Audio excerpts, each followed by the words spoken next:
The following podcast is intended for mature audiences only. Listener discretion is advised.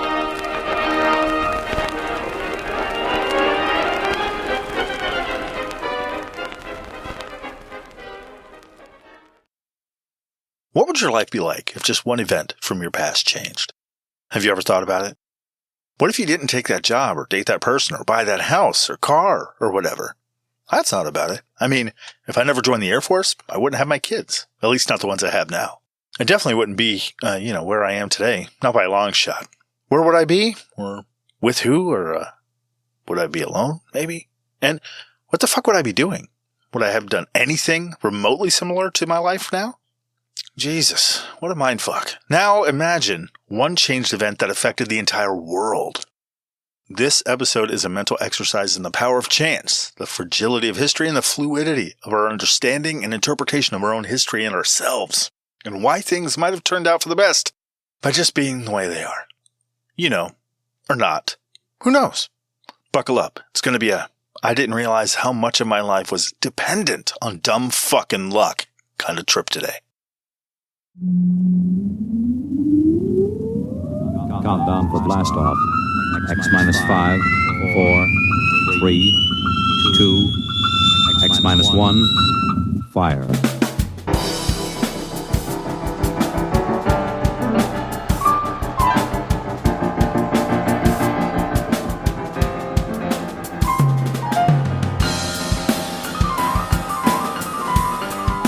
Welcome to Elton Reads a Book a Week, the podcast that didn't make it into the top 10 list of best podcasts in my head.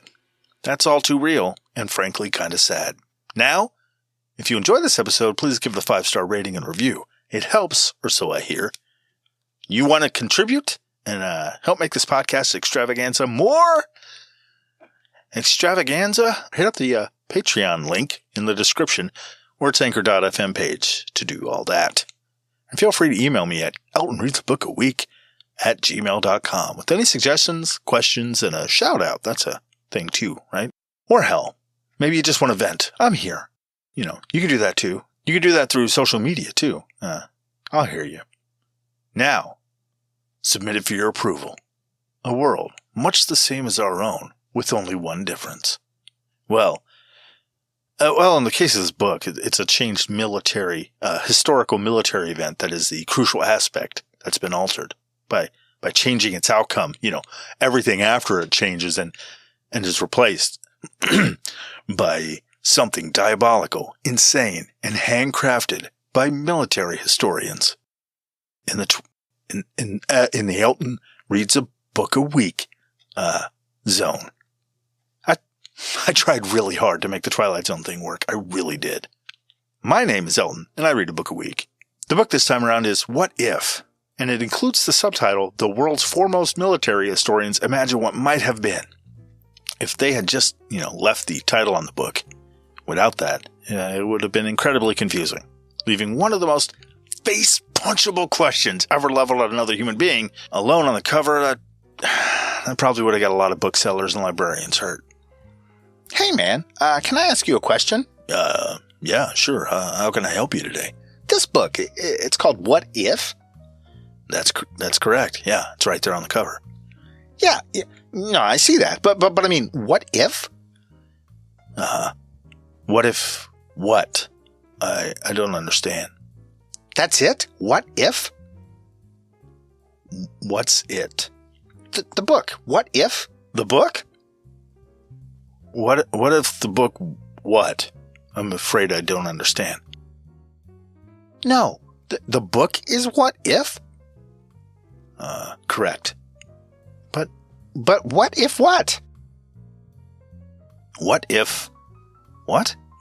Meaning what if what was a book? Is that what you're asking? I'd have to check. I think that might be a little too vague though. I've never heard of it. What? Yes, I'm not familiar with it. Not familiar with what? That's what I said, sir. I don't know what. I don't know what I'm asking anymore.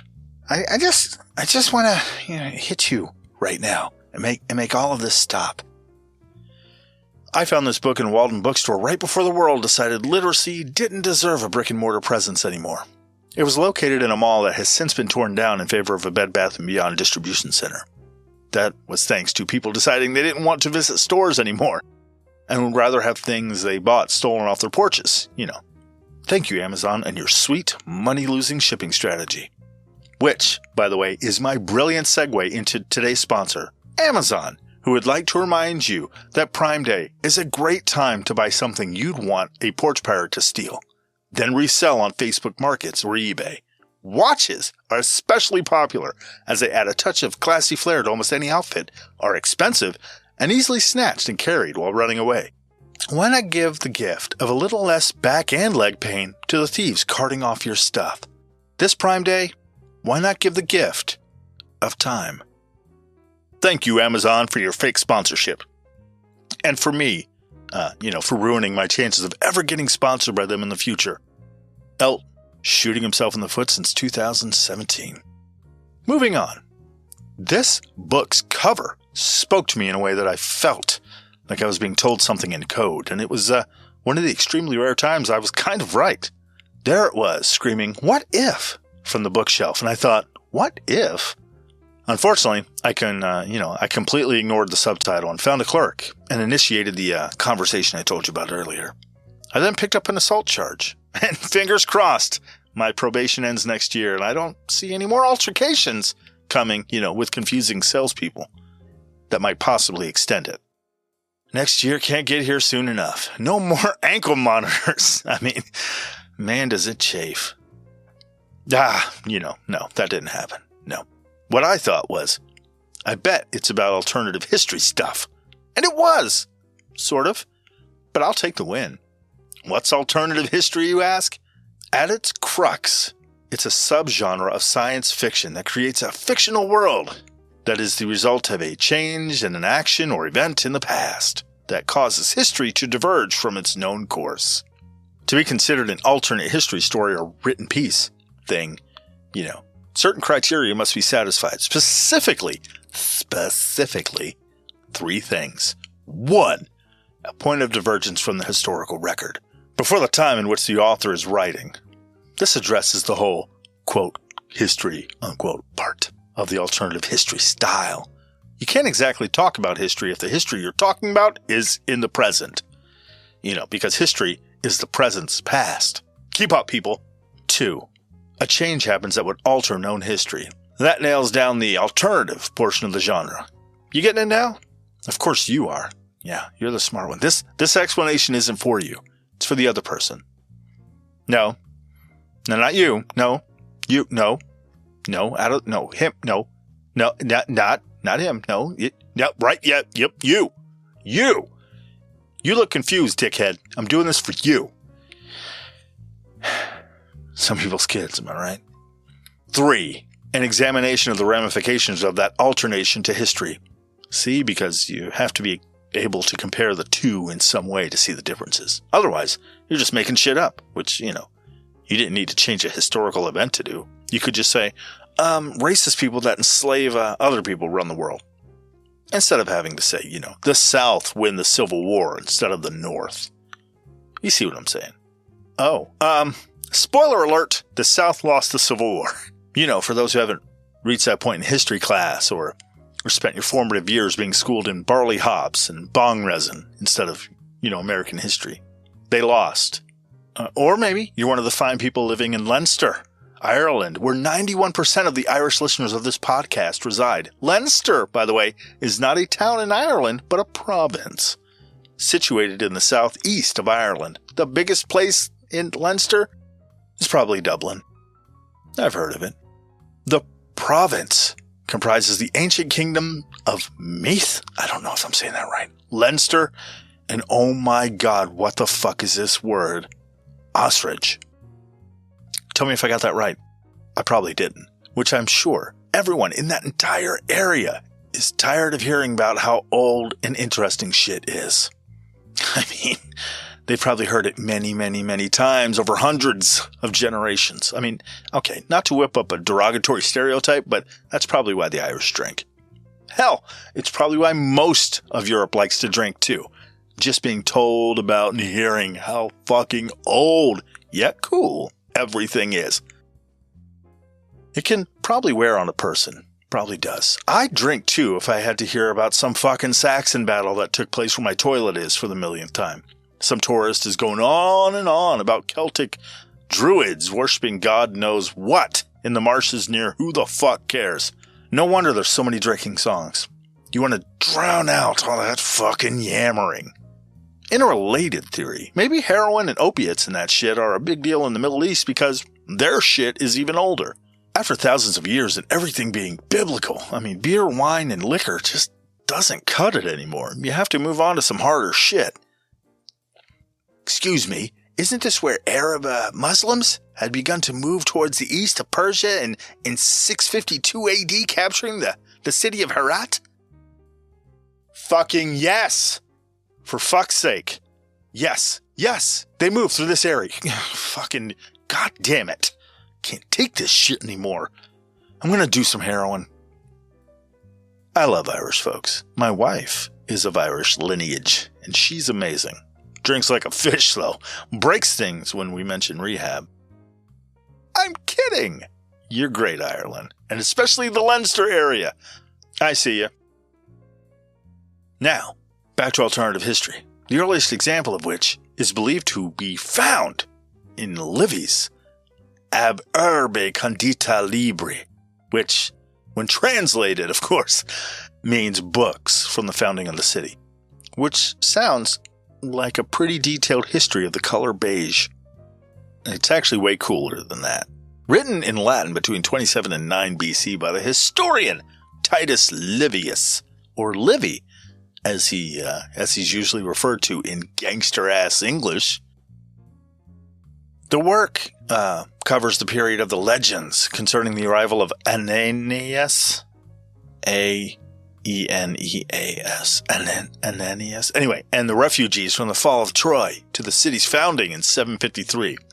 The city being Rome, of course, and the expulsion of the kings in 509, and down to Livy's own time during the reign of the Emperor Augustus.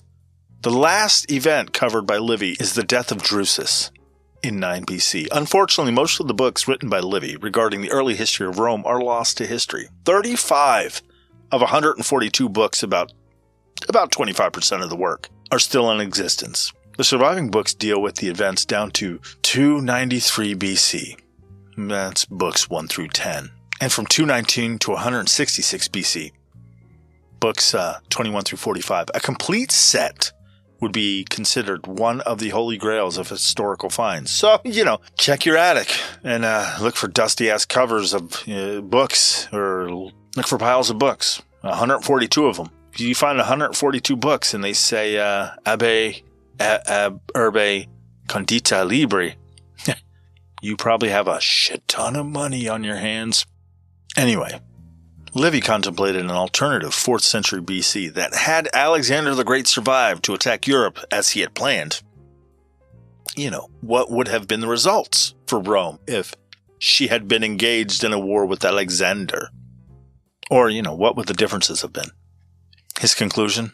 The Romans would have curb-stomped Alexander, pissing on his corpse out of spite, and used it for target practice to build the confidence of their mentally disabled soldiers. Hey, they're just as capable and handy in a fight, and there's some good team spirit happening there when they succeed.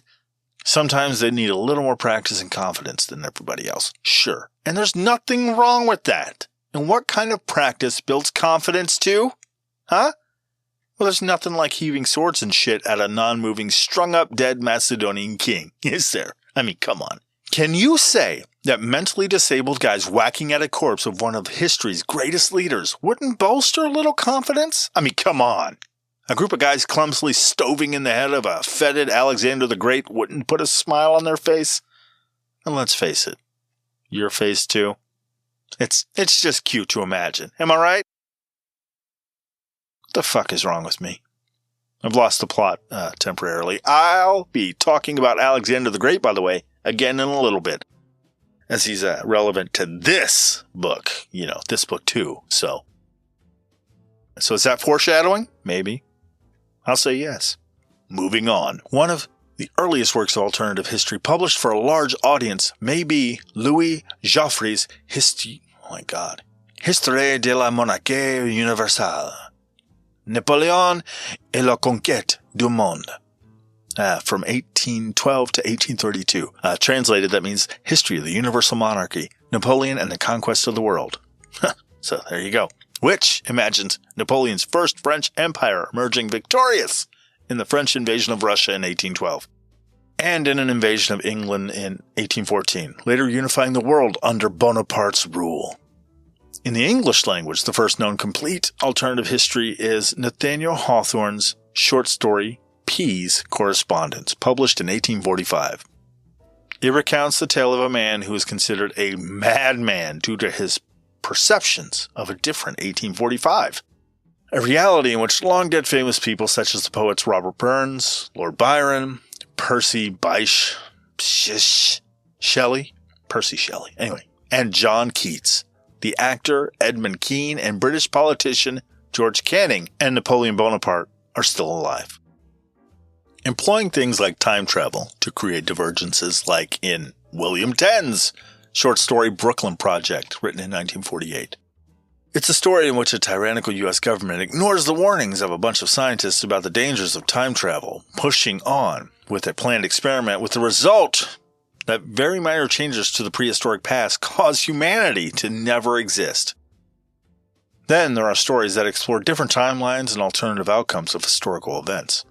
And some use the quantum theory of the many worlds theories in things like H.B. Piper's Lord Calvan of Otherwhen.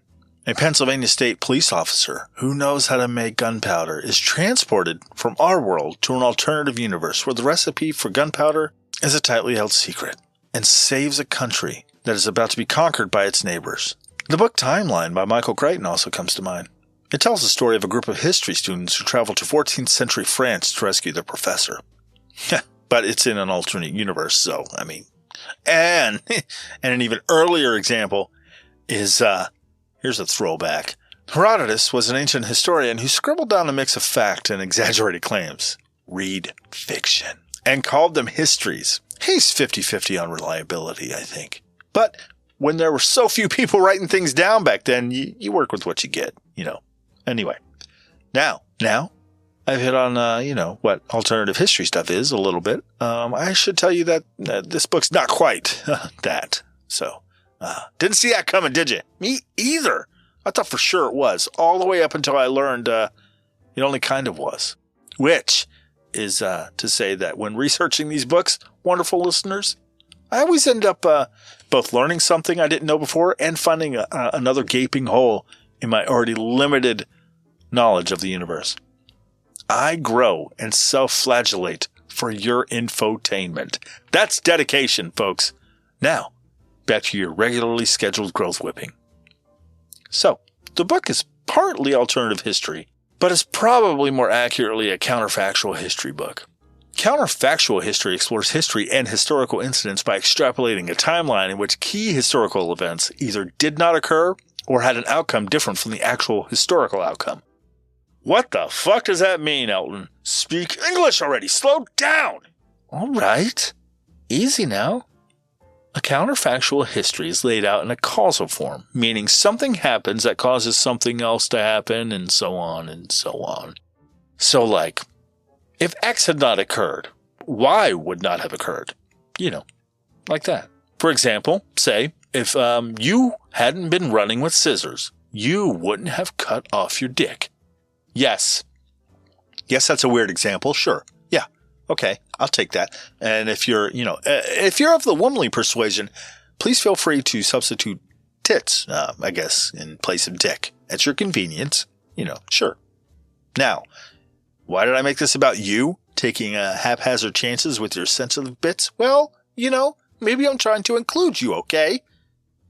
We're in this together now. Go with it. So event Y is that you ran with those fucking scissors. And that causes X, chopping off your dick /tit. And, the possible lifelong ridicule that goes along with that. I wouldn't ridicule you, but, I don't know who you hang out with. They might all be assholes. Who knows? Got it? Get it? Hope so. Because I don't think, running with scissors, falling and lopping off precious anatomy is the way to learn things. Do you? Glad we had this talk. And hey, even if the physicality of the exercise would help you learn, maybe you're a hands-on type of learner. I don't know. Just don't. Don't. Okay? Be partial to your penis and titties. All right? You've been together a long time, and they've gotten you through a lot of boredom, if you catch my drift. If you didn't catch my drift, I meant playing with yourself. Now, as far as counterfactual history goes, it's kind of an umbrella term genre thing. Beneath its nylon or possibly plastic dome, I imagine it to be painted with all manner of historical frescoes, and is the subgenre of alternative history, which we've discussed. Oh, and something called speculative fiction, which we haven't. That's because it has nothing to do with this book. Well, other than this book maybe providing inspiration for speculative fiction. This book deals with actual historical events. Nothing beyond the alternative premise, which is, too, based on historical record, for the most part. Meaning they don't make up any players or introduce a madman in a box that is reincarnated every time there's a contract dispute. No, instead, this book consists of essays written by military historians based on a question posed to them by another historian named Robert Cowley. Apparently, it's historians, it's their favorite question. Their favorite secret question. The question of what if. Why is it their favorite question? Why do you ask someone, what the fuck is wrong? Just leave them alone. Because they're terrible people who like annoying questions that elicit the worst violent urges and get book peddlers punched is why one more year, Elton. You can make it. No. It's because that very question can be a tool, okay, to enhance the understanding of history, to make it come alive. As it says in the book, history is properly the literature. Why can't I say words? History is properly the literature of what did happen. But that should not diminish the importance of the counterfactual. Asking questions of the long-held assumptions leads to a better understanding of ourselves on the whole. The true outcomes of last-minute, split-second decisions are thrown into sharp relief when butted up against the thought exercise of considering the counterfactual. Plus, it lets you use the term butted, and who doesn't like butt stuff? Most of that was a quote from the book. Counterfactual history seems a more accurate fit for what this book is. What if? Being that it's written by a group of historians at the behest of a historian, and they like to stick to actual events and only speculate based on real-world evidence, it's a great method of intellectual inquiry. Keeps them sharp. An earlier example of a book similar to What If, and one of the most famous of its kind, is If, or History Rewritten, compiled and published in 1931 by Sir John Colling Squire, a fun-loving English author, poet, critic, historian, and influential literary editor of the post-World War I period. Among those who contributed to his volume was none other than Winston Tadbit Tipsy Churchill. I've heard of him. He considered what might have happened if Robert E. Lee had prevailed at Gettysburg. He figured he would have gone on to capture Washington and much of the North. Another contributor, H.A.L. Fischer, guessed that if Napoleon had escaped to America after his defeat at Waterloo, he would have been lionized as a champion of liberty, favored with the affections of a Polish beauty, and encouraged to invade South America. That bit is from a New York Times article, by the way. See? It's creativity in a field that can sometimes feel like there's not really a lot of space for creativity. Fully being creative with it is where, quote, alternative history comes into play. Quote, counterfactual history, unquote, is more academic, but is very easily seen as the foundation from which alternative history has its lineage. I wanted to cover the scope of alternative and counterfactual history to show the creative breadth of the intellectual depth of the subject matter we're fucking with in this book. Because once you postulate a different outcome, that's where the creativity really begins. That's where you get books like The Guns of the South, which is an alternative history book, which is an alternative history novel set during the American Civil War. It's more or less, if the guns had a few machine guns, would it have won the Civil War? Spoiler, fucking yes. I just wanted to give some background on how fun this shit is to think about and read. Loosely related to the counterfactual content of this book is the idea of the butterfly effect. What the fuck is that? Besides a terrible movie starring Ashton Kutcher, which made a surprising amount of money. I don't know, maybe it's just me. I thought it kind of sucked. But, I've always been a terrible movie critic and critic in general. I think, anyway. The butterfly effect, should you not be aware, is the sensitive dependence on initial conditions in which a small change in one state of a deterministic nonlinear system can result in large differences in a later state. In the case of the book What If, it's the change in the significant military event imagined by the historians and the effects of what happens afterwards. After introducing the change, they go on to imagine the real-world implications of that change using real-world data and the likelihoods of the people involved, and the other stuff that's involved too. Imagine, if you will, dominoes set end on end, one after another, one by one, and doing that for hours. Then, when the last domino is set, flicking the first one, while the person putting down all the dominoes screams, "No, not yet! I was going to record that, you asshole!" And then you just laugh, and laugh while they throw shit at you with murder in their eyes. Good times. Now, well, those dominoes and them bumping into each other is a rough example of the butterfly effect. Actually, it probably more accurately would be a small domino knocking into a slightly bigger one, which knocks into a slightly bigger one, slightly bigger, slightly bigger, slightly bigger, as they scale up. "So who the fuck is this Robert Cowley fuck?" he said in a hard left-turn segue that is not brought to you by Amazon. He is an American military historian who writes about American and European military history from the American Civil War through World War II. He has also held several senior positions in book and magazine publishing and is the founding editor of the award-winning MHQ, the quarterly journal of military history. Plus, he's written extensively all by himself, and he's friends with a shitload of historians, whom he asked to contribute to 3 collections of essays in counterfactual history known as... drumroll, okay. What If? The book, that's the book I'm talking about today. Actually, I just bought the book, The Collected What If, which has both the first book, What If, and What If 2, The What If Ring. Okay, that's not the title, but you get it. I actually bought What If alone, and then I have that too. As part of his research, Mr. Cowley has traveled the entire length of the Western Front, from the North Sea to the Swiss border.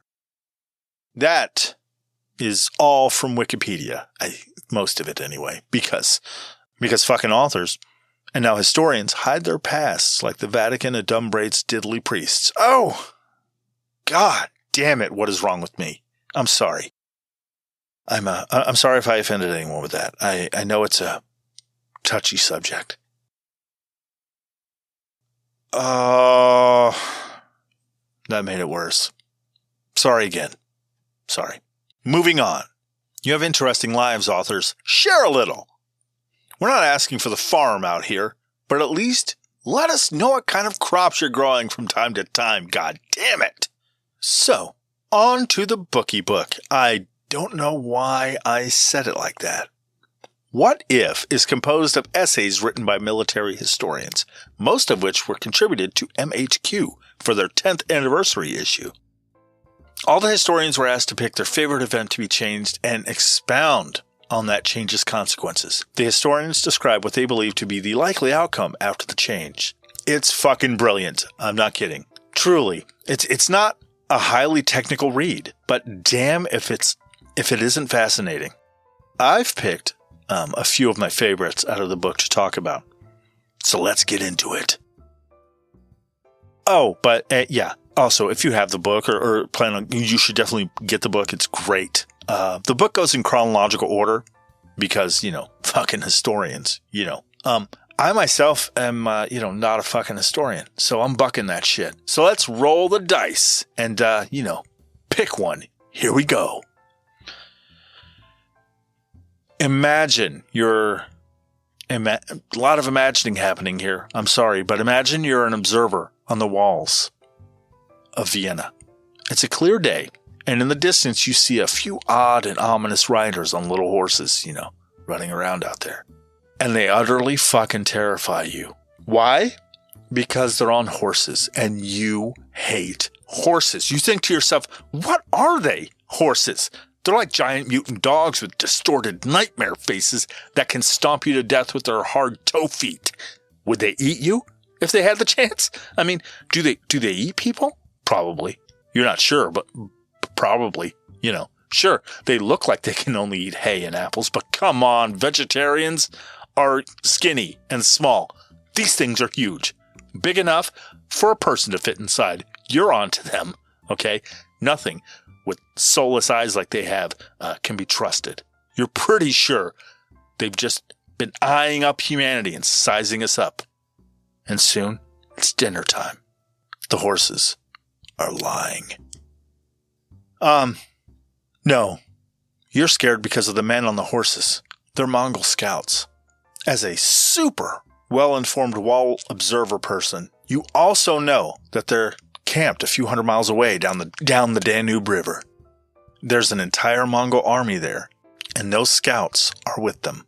What horrifies you is the knowledge that Mongols are known for absolutely annihilating everything in their path. And so far, no army has been able to stop them or even slow them down.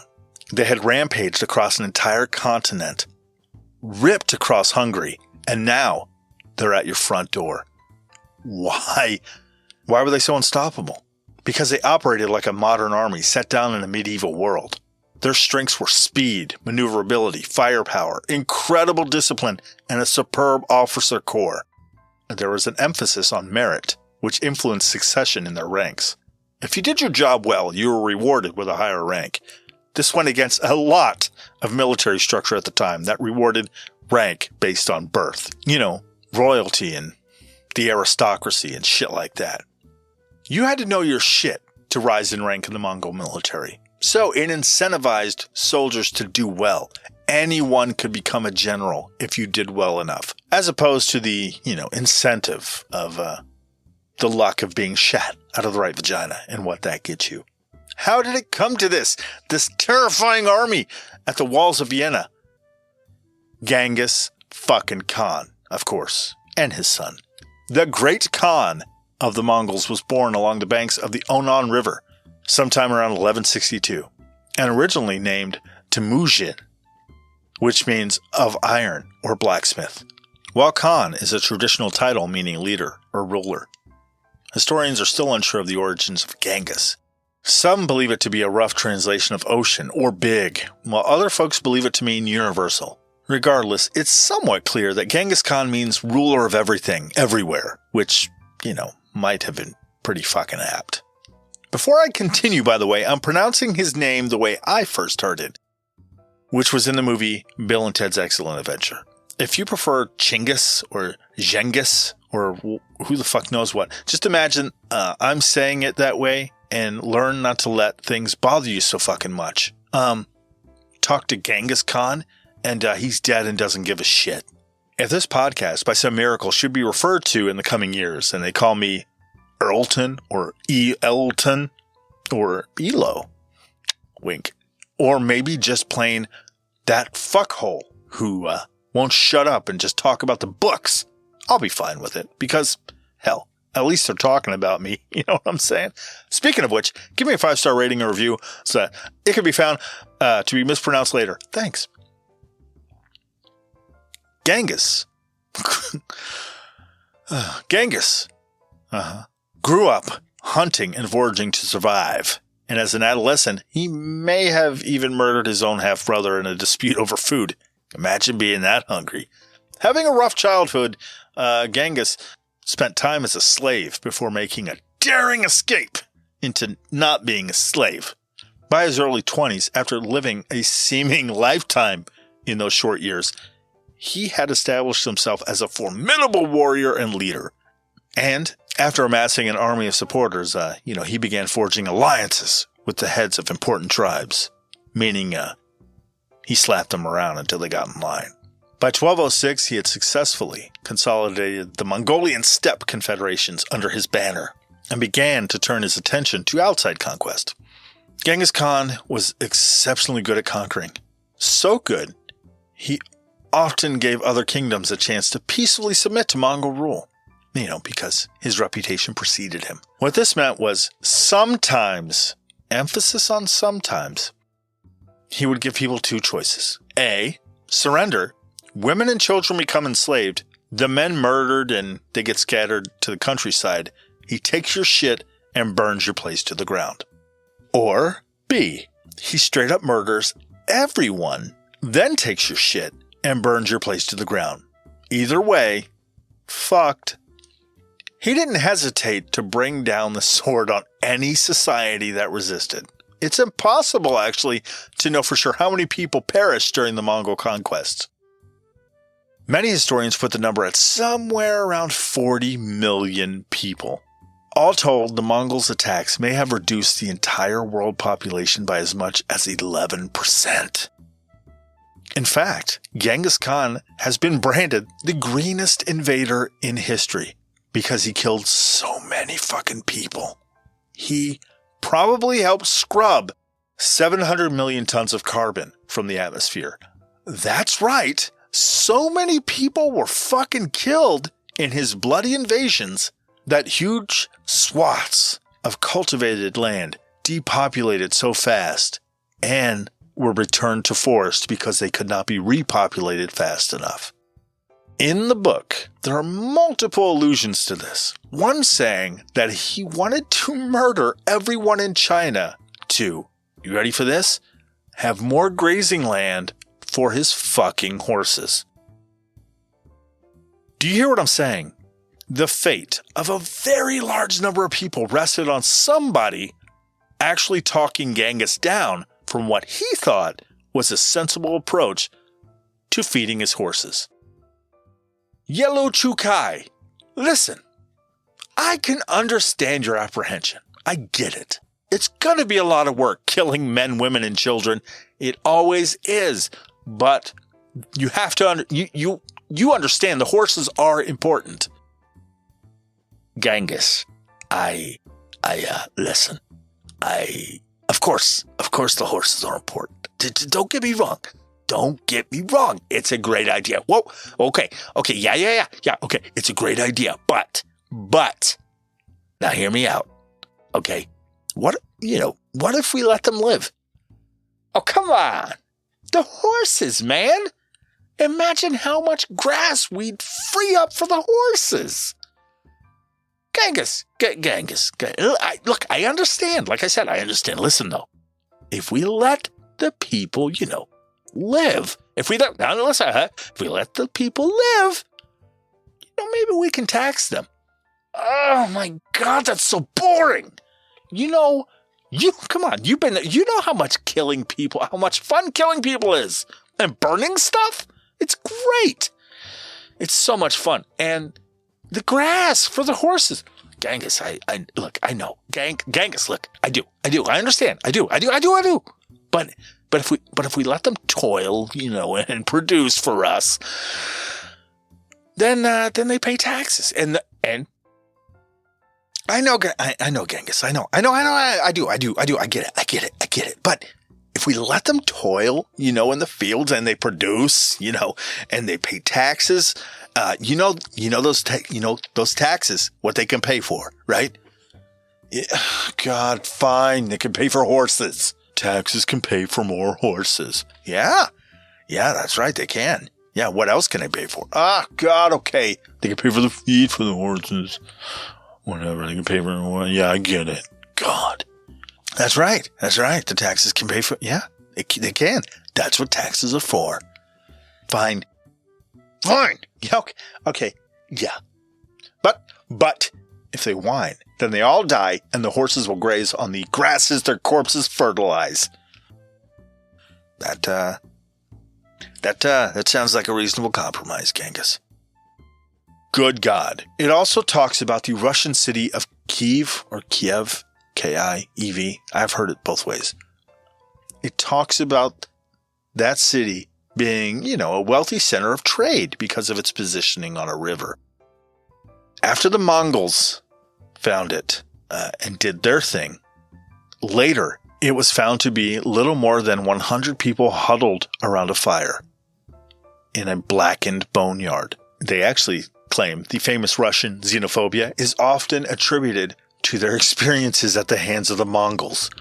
Yeah, imagine the Mongols affecting a country so bad they hate outsiders for hundreds of years afterwards. By the way, the Mongols fucking hated cities. Burning them to the ground was they'd choose that, rather than fucking deal with them. That's insane. Despite Genghis Khan dying on August 25th, 1227, either historically of a battle wound or was, castrated by a princess, which I think is hilarious. Genghis out there one night in some encampment trying to bone a princess from a kingdom he just conquered. One of the many, many, many, many, many, many women he got it on with. Then suddenly there's a shrill shriek that pierces the quiet night. Guards rush into his tent and there's Genghis, dick in his hand, and not in a good way. The guards are like, Genghis, your dick is in your hand, man. Why isn't your dick on your body? My dick's been cut off. Okay, she cut my dick off, man. It's not where it should be. God damn it. Have you tried putting it back? What? Just try putting it back on. Maybe you can just pop. Maybe it just pops back on. What the fuck are you talking about? It's been cut off, you fucking idiot.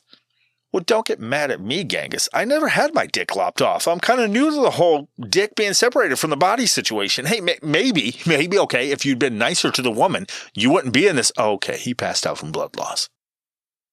Genghis Khan's death has been the subject of scholarly debate for nearly 800 years. Fortunately, or unfortunately, depending on how you look at it, the death of Genghis Khan did little to stop the Mongols from invading and laying waste to those around him.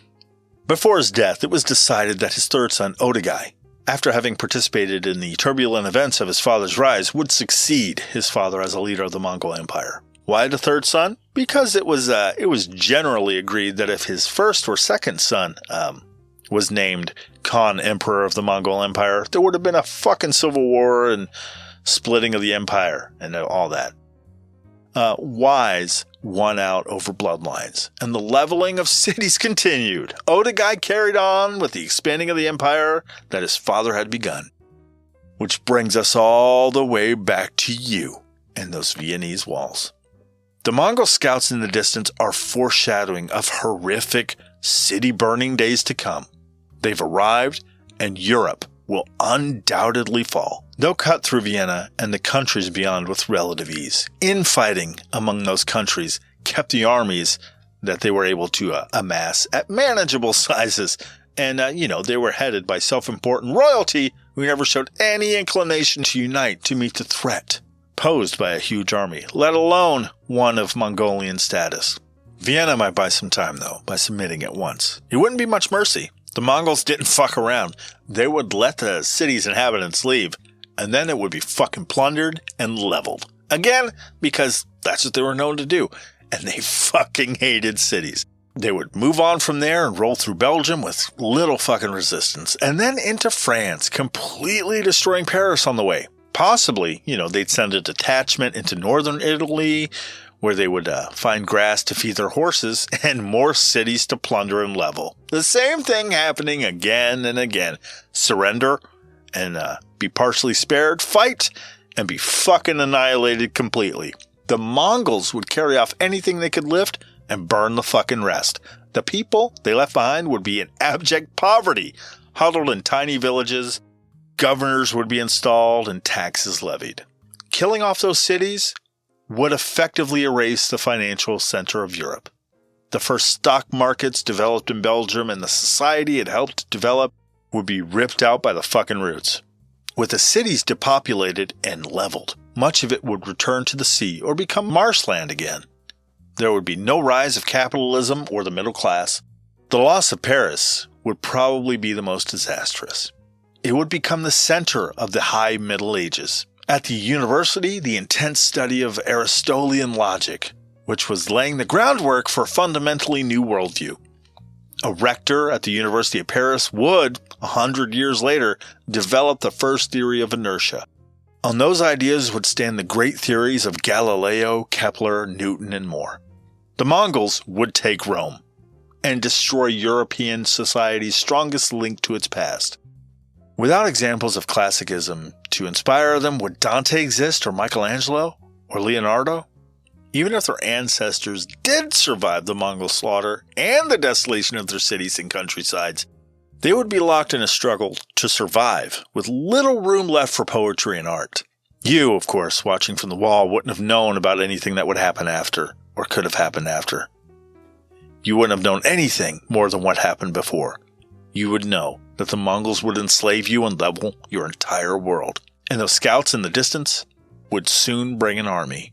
Then you watch as they turn and ride away, and you think, fucking great. Great. It's going to be what? A few days, a week, 2 at the most? Everyone's going to die. There's nowhere to go. I don't want to die. Screaming I don't want to die is starting to develop into a theme on this podcast. So, there you are. Visiting the wall, anxiously waiting out those days at the edge of panic. Waiting. Soon they'll be here and everyone's going to die. But the army never appears. The Mongols never destroyed Vienna. Why was it spared? Why would they abandon such an easy prize? The fucking law. That's why. Otagai, Genghis Khan's brilliant, humane, and drunkard third son, the one who ascended to the head of the Mongol Empire after his father's death, the one who not only kept the empire together but directed its expansion, died. Otagai died during a drinking bout. It was Mongol law that when the Khan died, the chiefs were required to go back in person to their heartland to elect a new Khan. So, the society and modern world we've come to depend on, and a lot of the good that's come out of it, the science, the art, all of it exists because of the effects of alcoholism and lucky timing.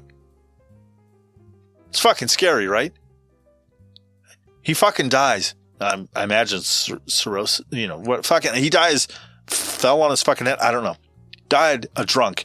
They have to go back, and when all the chiefs went back, there was so much infighting as to who the next Khan would be. No one ever got strong enough again to unite the Mongols to destroy anything. Alcoholism and lucky fucking timing. Oh my God, that's insane. Hold my beer. No, I'm kidding. I don't have a beer. I wish I did. I don't. Okay, so it's 334 BC, roughly 1,500 years before Genghis and his crew slapped the fucking world around and leveled cities. And right now in 334 BC, men are killing each other in Anatolia. Who would have thought? People killing each other. It's not, that's fucking new. I mean, entertainment, right? You see what happens without an internet and free porn? Yeah. Anyway, Anatolia was a country located in the northwestern part of modern-day Turkey. It's the Battle of the Granicus River, the first military engagement for an invasion of the Persian Empire. The Macedonians and their Greek allies are throwing down against the local Anatolian cavalry and Greek mercenary infantry. They are under the command of some Persian regional governors or satraps. They're amassed in a defensive formation on the opposite side of the bank of the river, which was fordable or, able to be crossed. But the banks are kind of steep. The Macedonian second lieutenants are counseling caution, but Alexander the Great is having none of that shit. Alexander III of Macedon, or, as he is known today, Alexander the Great. But he hasn't earned the great part yet. He is in charge of this battle invasion shit, and being a fresh-faced, barely 22-year-old, he's here to fuck shit up and make the, quote, great happen. He mounts his horse, Bucephalus, one of the most famous horses of antiquity, a horse with a big-assed head. The horse's name literally means ox head, or he had a huge head. Or you can go with the other story of him being named after a branding mark depicting an ox's head on his haunch, but come on, I'm going with the huge noggin, because I like to think ancient Macedonians were into insulting animals with their naming. Oh, that floppy dick, he's a fast runner, he is. And even though he trips a lot on account of, his floppy penis, I bet he could beat any steed in the stable. Should he, avoid walking on his own genitalia long enough. Right, until he comes up against old tiny bald sad crier. He's a good head taller than Floppy, and is a lot less burdened by wandering flaccid sex organs. Plus, his balls are tiny, so he's faster. Them's physics. Don't know why I did it like that, but I did it like that. Alexander, wearing some very visible headgear, with white plumes on it, splashes through the river to fuck up some Persians. Before he had met up with them, they had fallen back slightly, and he plunged deep into their ranks. He must have thought, holy shit, this is going to be so much easier than I thought. Which is exactly what the Persians wanted him to think. Due to how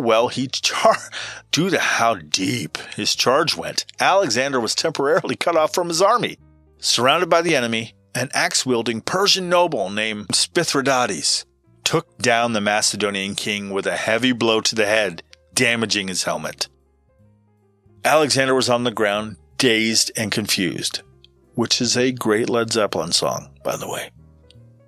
So Alexander is about to get his head severely cut the fuck off by the axe over Spithridates' head. Spithridates, and there's an axe above his head, and he's about to bring that shit down. In the next few seconds, the fate of the Persian Empire and Western civilization hangs in the balance. Born in 356 BC, Alexander was born in Macedon, which was located in the northeastern region of Greece, for people that aren't an idiot like myself. The first and only son of King Philip II of Macedon and Olympias of Epirus. That's modern-day Albania.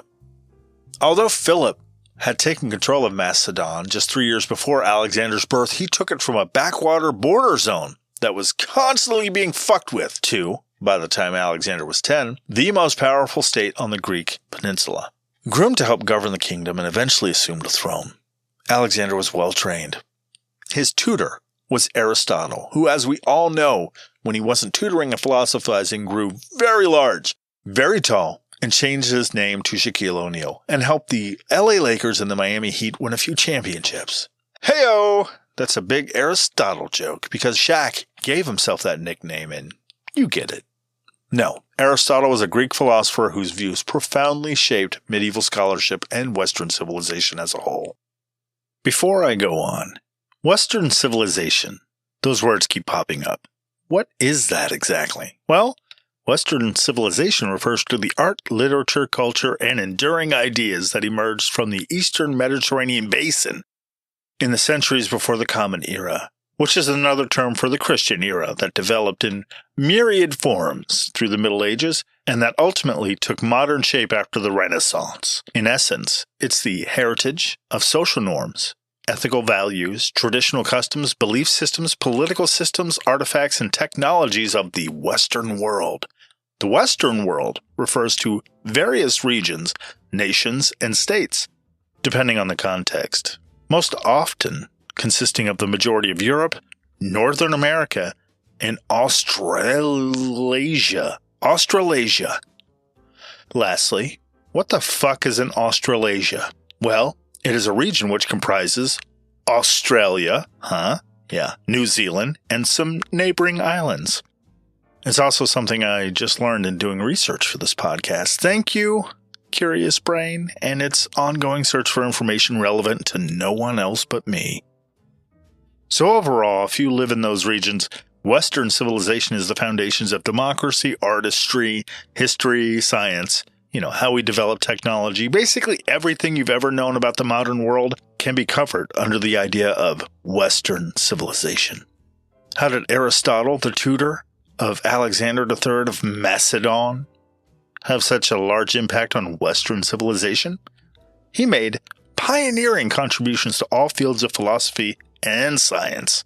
He invented the field of formal logic and identified various scientific disciplines, while also exploring their relationships to each other. He contributed to many different disciplines of education, all of which served to lay the foundations for many everyday fields of knowledge.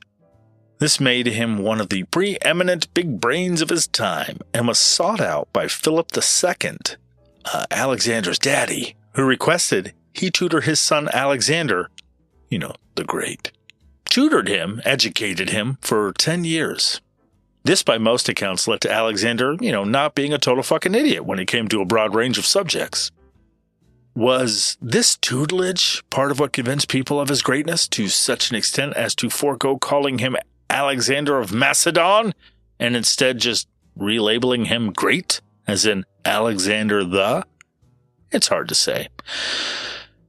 A conquering leader so amazing people tossed out his last name and simply slapped the Great in its place instead. That doesn't happen too often, so it must have been warranted, right? I mean, you can't just call yourself the Great and awkwardly try to convince people to call you that. I mean, because sure, you being the ruler of everything and all that, they might feel obligated for a while, but, you have to die sometime. And if you haven't warranted the name you gave yourself by that point, the name is getting switched the fuck back, or worse.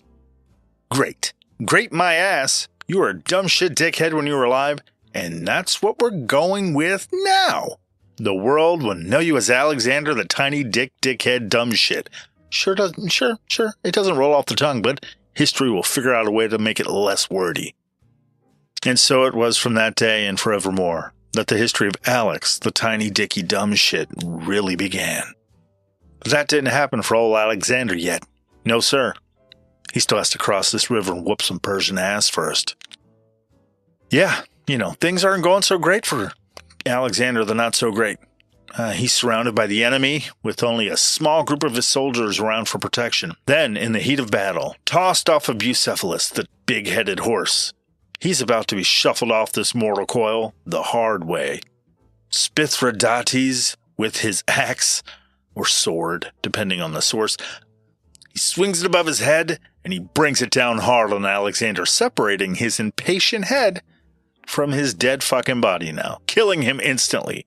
And with him die the hopes of an entire expedition and the Macedonian imperial aspirations. Alexander's army would fight their way back home to, fight amongst themselves to determine who their new ruler person would be. The Persians would do just fine, probably enter a long period of peace and prosperity. Their trade would expand. Greece, and especially Athens, would become a dominant military power. Choosing not to push their ways onto those around them, they would probably focus on, their role as an international port and trading center. Because Alexander never conquered the Persians, Hellenic architecture, decorated vases or vases, and literature faded away, never having caught on, in most of the West. There would probably be skirmishes for years, with the Romans eventually rising to power.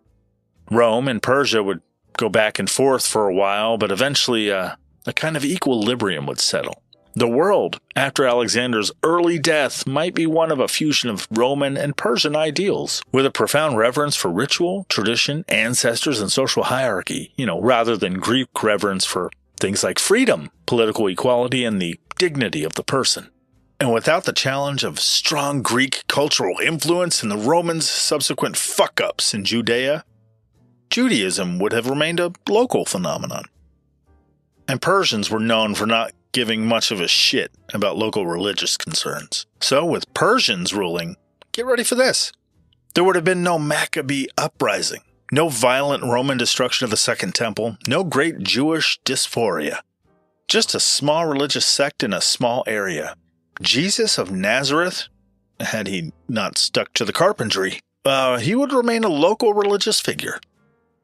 There would never be a New Testament composed in Greek, a language Alexander's conquest developed into a kind of universal language of sorts. So it never would have gained a wide audience, and without the wide diffusion of Jewish and Christian texts, Muhammad would have grown up in a radically different world.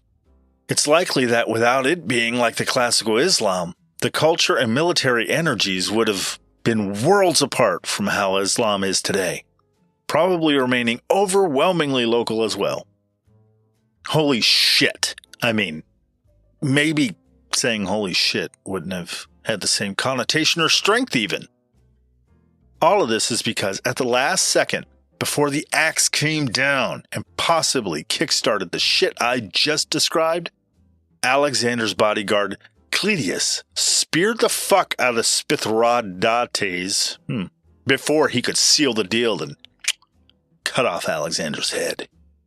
It almost kind of makes you overlook Alexander, later coldly massacring hundreds of thousands of native peoples during his campaigns. And at times in Afghanistan and India, he and his army were wiping out entire tribes. You kind of overlook that. Seriously, today, if Alexander was alive, he would be put on trial for war crimes. So, Alexander the Great, maybe the Alexander not so great, I don't know.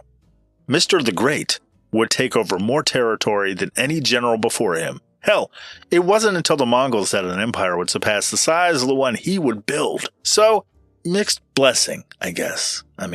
That he didn't catch an axe to the face. I don't know. Moving on to something a little more closer to home. Not super close, but it's 1889, and Annie Oakley is touring Europe on Buffalo Bill's Wild West show. She's amazing the Berlin crowds with her trick shooting, while also owning and operating a vagina. Boom! Old-timey sexism joke achievement has been unlocked. It's come to the point in her act when she shoots the ashes from the tip of a lighted cigar, clenched between the teeth of a volunteer. She asks the audience, does anyone want to hold the cigar? Normally, this shtick involves an empty gesture of asking the audience, for participation, who, of course, collectively think, what? A woman shoot the ash off a cigar is going to be in my mouth? Does she know she's without penis? Which is crucial to the accurate use of a firearm. While she may have impressed me with her shooting despite her vaginal handicap, there's no way in tarnation I'm going to let her menstrual cycle blow my head off. No, sir. Or, something like that. In my head, all old Western folks thought like this. Then, after she asks anybody who wants to do it to hold a cigar, then her husband, Frank E. Butler, would raise his hand and step in to do the deed. By golly, someone stop that man. Does he know she's without testicles? He's going to get himself killed now. Sir, she has breasts and ovaries. Sir, it's only a matter of time before she kills somebody with that rifle. Okay, I'll stop now. So her husband would put the lit cigar in his mouth, pace off a distance, and Annie would deftly shoot the shit out of the end of that shit every time because she was a true fucking badass. But not this time. Nope. When she asked for a volunteer from the crowd, someone in the crowd raised their hand. That volunteer was the impetuous young Kaiser Wilhelm II, who leaped to the stage and offered his mouth as the cigar holder. The crowd gasps, because if she misses, holy shit. First, let's talk about the players of this event. Annie Oakley was born Phoebe Ann Moses on August 13, 1860, the sixth of 7 children in Darke County, Ohio, to Jacob Moses and Susan Wise Moses. Annie grew up a tomboy for the most part. While other girls her age were inside learning to sew, young Annie Oakley was outside shooting at things. Or at least watching her dad shoot things. She liked playing in the woods, and chasing down small woodland creatures and then, choking them because she liked to watch the life leave their eyes. Oh my God. What the fuck is wrong with her? Of course, that's not what she did. No, she just liked to do, activities classically assigned to boys by society. So, she was basically a lesbian, and as we all know, lesbian means gay, which we also know is an abomination before God who made us all, but strictly in clearly defined ways. If you're a girl and you like sports, gay. God hates you. And if you don't enjoy playing with dolls and houses, and they're, boom, gay. See you in hell. If you like hunting, fucking gay. Off to hell you go. Say hello to Satan for me for eternity. Is anyone else buying my dumb shit nonsense? Because that's fucking nonsense. How many listeners did I lose just now? Doesn't mean you're gay or straight or anything. Some folks just, aren't into dolls and playing house and stuff. Why I decided to double punch with the sociopath animal murderer bit right into the fake homophobia bullshit, I don't know. Call it artistic license or poetic. I made a choice, damn it, and it's too late to back out now. It means she was a kid who liked to do kid shit. One of them happened to be a love of, hunting and shooting. Back in the day, it's what a lot of kids did. It's even kind of true today in certain parts of the country and with certain people. However, back then, what was thought a girl should do and act like was a lot more rigid. Her dad felt that girls should do girl stuff. So when he hunted, she could just watch. He would then, after he was done, hang his Kentucky rifle high on the wall, and Annie would look at it, dreaming of the day that she could shoot small animals and watch the life. Okay, sorry. Luckily for Annie, that day came sooner rather than later when her dad died from the effects of being caught in a blizzard. Wishes can come true, kids. Just be careful what you wish for. Yeah, no, it was probably pretty sad, actually. After her father's untimely death, she did use the rifle and learn to shoot it, and subsequently haunt the fuck out of everything in the forest around her house. Not for the love of, murdering innocent creatures in a frenzied mania like my rotten brain is imagining in a bizarre comedic scene. Just a maniacally smiling 8-year-old girl running through the woods, cracking off shot after shot, while her horrified family looks on as the animal bodies drop. Annie, why, Annie, why? I have to have some kind of deficiency. I've started taking multivitamins. Annie used her father's rifle to stave off the starving side of poverty by hunting animals, for sustenance. Eat 'em up. She kept that family fed.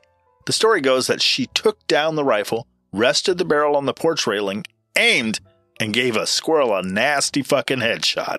She would later say it was the best shot she ever took, which is, true, and, it's also kind of weird. But okay. As it would happen and as history would show, Annie had a knack for shooting. And then her mother remarried. I think she had another kid, and her second husband also died, leaving the family with a newborn baby. And because the family did not earn enough money, Annie was sent to live with the Eddington family at the infirmary, where she learned how to sew and helped with the younger children. Then later, she lived with a family that treated her like a slave. No joke. That's real. That just goes to affirm another running theme of this podcast, apparently, that people can be fucking terrible to each other. What the fuck? So eventually, she learns to shoot better and better, and then she enters exhibitions. She becomes a professional. She gets recruited into Wild West shows because she's amazing at shooting things. Now, the man who may or may not catch a bullet to his noggin, Wilhelm II. A guy with a mustache that seemed to defy gravity. Seriously, it's a modern marvel in so many ways. How he didn't stab out his eyes rolling over in his sleep is a miracle that only God could make happen. Maybe that's why so many people died in World War I, because God was too busy keeping the Kaiser's mustache from murdering him. Maybe. Wilhelm was born on the 27th of January, 1859 in Berlin. He was the oldest child of Crown Prince Frederick of Prussia and Victoria, daughter of Queen Victoria of the Victorias of Victoria, United Kingdom. Sorry, I just wanted to emphasize that Victoria named her daughter Victoria. I mean, there were other names. I mean, Annie is another name.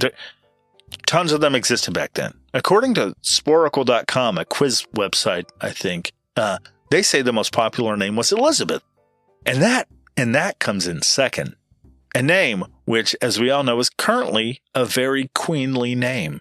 Perhaps, a little Margaret action might have been all right. Some Queen Marge happening. Or Margie, even, good old Queen Margie of the United Kingdom. She sounds like she's a take-no-shit kind of queen, because she full-on punches the fuck out of anyone daring to give her any. The Canadian representative says he's too ill to attend the state dinner. Fuck! I'm not telling Queen Margie, mate. Not doing it. No, the last time she punched me in the dick, and when I doubled over, she ordered me not to cry. All while continually punching me in the dick. Good God. Well, I'm just going to go into hiding then. That Canadian bastard can fend for himself. Wilhelm's birth was a difficult one, leaving him with a withered arm which he was always trying to conceal. In 1881, after a period of military service, Wilhelm married Augusta Victoria, fucking goddamn Victorias, Princess of Schleswig-Holstein. And they had 7 children, all named Victoria, even the boys. That's not accurate, but you get it. Wilhelm became the Kaiser of Germany at the age of 29 after his father ascended to the throne and died shortly after, because people died very early back then. He gained a reputation as a swaggering militarist that was attracted to and impressed by the pomp of military heraldry.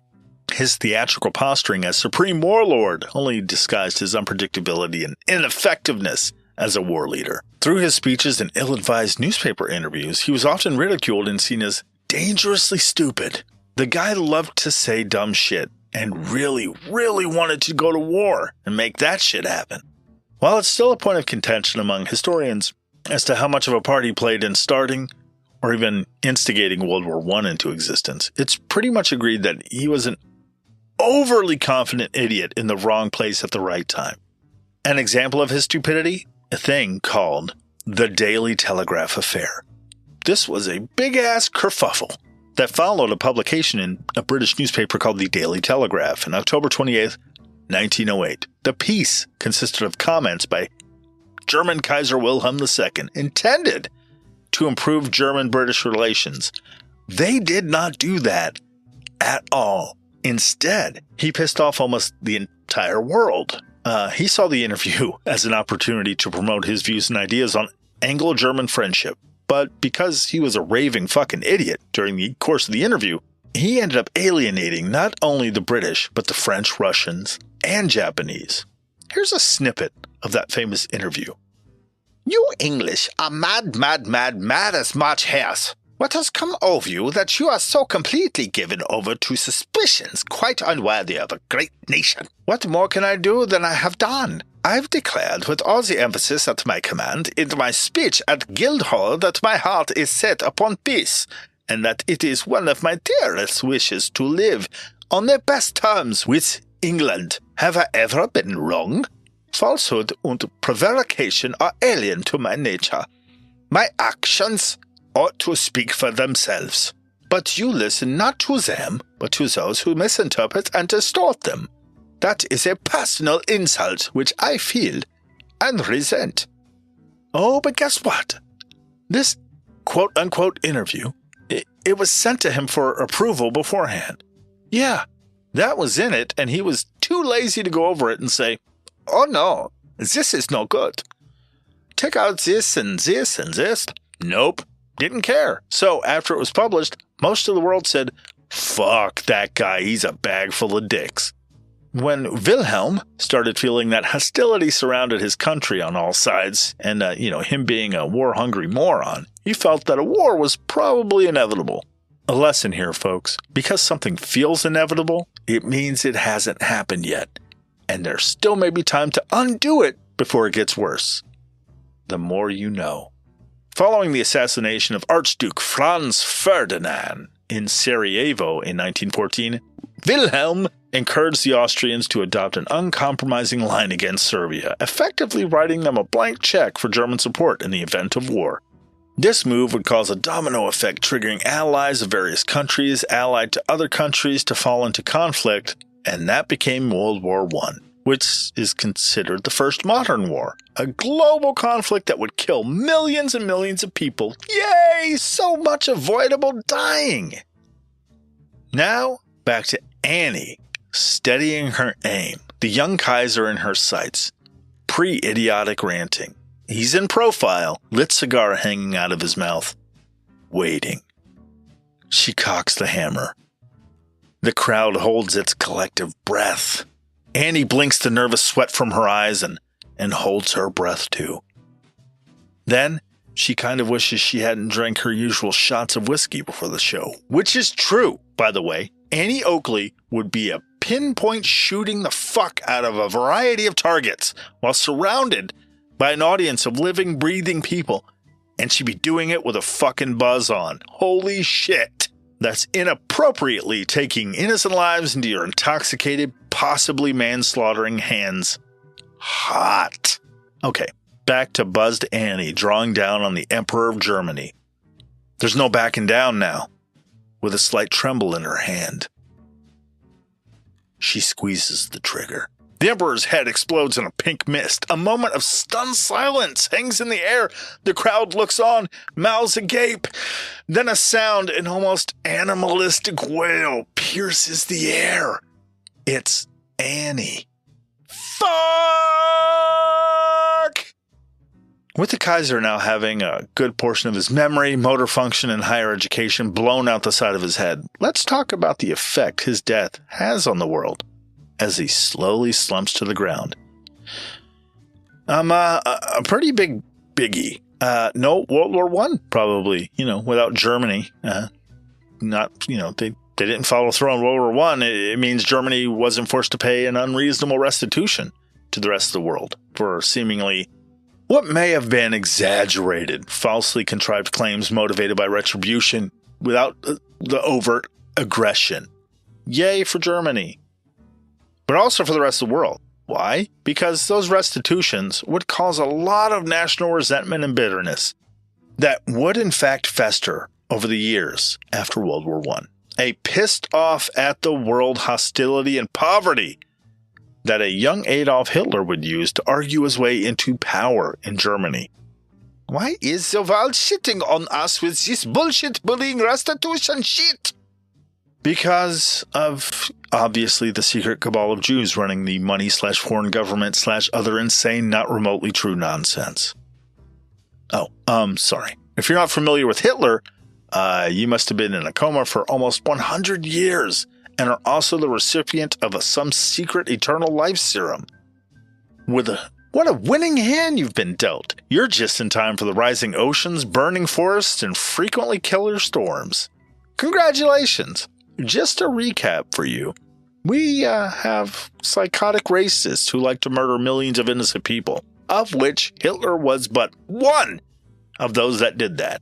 For those familiar with all the shitty things Hitler did to the world, you know that unfortunately, Annie didn't miss that day. She popped the end of that cigar cleanly and breathed a sigh of relief at not killing a world leader in front of hundreds of other people. Instead, they applauded. It wasn't until years later that Annie would really understand that the episode wasn't a nail-biting brush with infamy, but instead was a lost opportunity. After World War I had kicked off and Annie had tried to get into the army and the army said no, she wrote Kaiser Wilhelm II a letter asking for another shot, which is both badass and a great footnote to an otherwise amazing life story. Man, if only she had been a shitty shot that day. Which goes to show that sometimes being more drunk is a good thing. Fucking high alcohol tolerance couldn't give us one intoxicated headshot. What a strange world we live in. But it's easy to take it for granted, like believing that the things we learn about in history were destined in some way. Alexander the Great conquered the known world and united it. It's taught like it's a foregone conclusion. Of course he did that. It was almost the only way it could have turned out. Seems like the unspoken idea that we've been taught in history is like that. Yet, with books like this, it goes to show how radically different everything you've ever known could have been. Hell, our ancestors might never have happened. What an absolute mindfuck. Overall, though, if there's anything you should take away from the events described, and their alternatives, it's probably that alcohol and violence made the world a better place. Don't quote me on that. Thank you for listening to Elton Reads a Book a Week. If you've gotten this far, I thank you. Please share this episode with as many people as possible because, hell, why not? If you want to contribute directly to its creation, you can do so at the Patreon page in the description that I linked to below or wherever you see the description at. Or you can contribute through the anchor.fm page. I also can take tips on the podcast Twitter handle, which is fucking weird. But anyway, that is at Elton Reads a Lot. And I don't know how that works, but if you're interested, hit me up on there and we'll figure it out together. And while I have you here, do me a favor. Read a book this week. Don't let them die out. Okay? Huh? All right. Thanks again. Bye-bye.